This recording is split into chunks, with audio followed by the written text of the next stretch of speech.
হাসি খুশি new York city তৈরি। আমার বাংলা ভালোই না। যুক্তরাষ্ট্রের নিউ ইয়র্কে নতুন মেয়র নির্বাচিত হয়েছেন ডেমোক্রেটিক পার্টির প্রার্থী জোহরান মামদানি। মামদানির এই জয়ে নিউ ইয়র্ক প্রথমবারের মতো একজন মুসলিম মেয়র পাচ্ছে। স্বাভাবিকভাবেই সবার আগ্রহ মামদানির বিষয়ে জানতে। আপনি জানলে অবাক হবেন যে মামদানির সাথে বাংলার একটা বিশাল সংযোগ আছে, কিন্তু কিভাবে সেটা জানতে চোখ রাখুন এই প্রতিবেদনে। জোহরান মামদানি নিউ ইয়র্ক অঙ্গরাজ্যের সাবেক গভর্নর ও স্বতন্ত্র প্রার্থী অ্যান্ড্রু কুমোকে হারিয়ে এই মেয়র ইলেকশনে জিতেছেন। মামদানির জন্ম উগান্ডায়, বেড়ে ওঠা যুক্তরাষ্ট্রে, তবে তার আসল পরিচয় তিনি ভারতীয় বংশোদ্ভূত। আর এই মেয়র নির্বাচনে জিততে তার এই উপমহাদেশের সাথে যে সংযোগ, সেটাই সবচেয়ে বেশি কাজে লেগেছে। মামদানি বিখ্যাত হলিউড ফিল্ম মেকার মীরা নায়ারের ছেলে। জোহরানের বাবার নাম মাহমুদ মামদানি। তিনি ব্রিটিশ ভারতে জন্ম নেওয়া উগান্ডার শিক্ষাবিদ। তিনি নিউ ইয়র্কের কলম্বিয়া বিশ্ববিদ্যালয়ের একজন অধ্যাপক।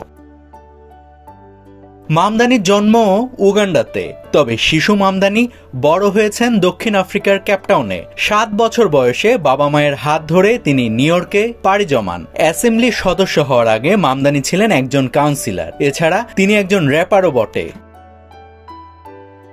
জোহরান মামদানি নিউ ইয়র্ক অঙ্গরাজ্যের আইনসভার 3 বারের নির্বাচিত সদস্য। একাধিক প্রতিযোগীর সঙ্গে প্রতিদ্বন্দ্বিতা করে তিনি মেয়র নির্বাচনে দৌড়ে আসেন। গত জুনে ডেমোক্রেটিক পার্টির প্রাইমারিতে মামদানির কাছে হেরে গিয়েছিলেন অভিজ্ঞ রাজনীতিবিদ অ্যান্ড্রু কুমো। আর এবারের মেয়র ইলেকশনে তিনি হারলেন আরও বড় ব্যবধানে।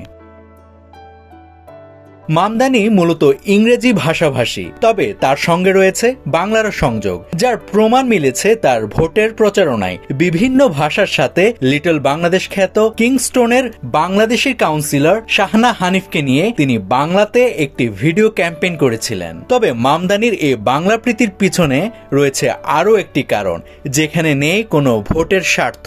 মামদানির মা মীরা বিশ্ব চলচ্চিত্র অঙ্গনে মহা গুরুত্বপূর্ণ একজন ব্যক্তিত্ব।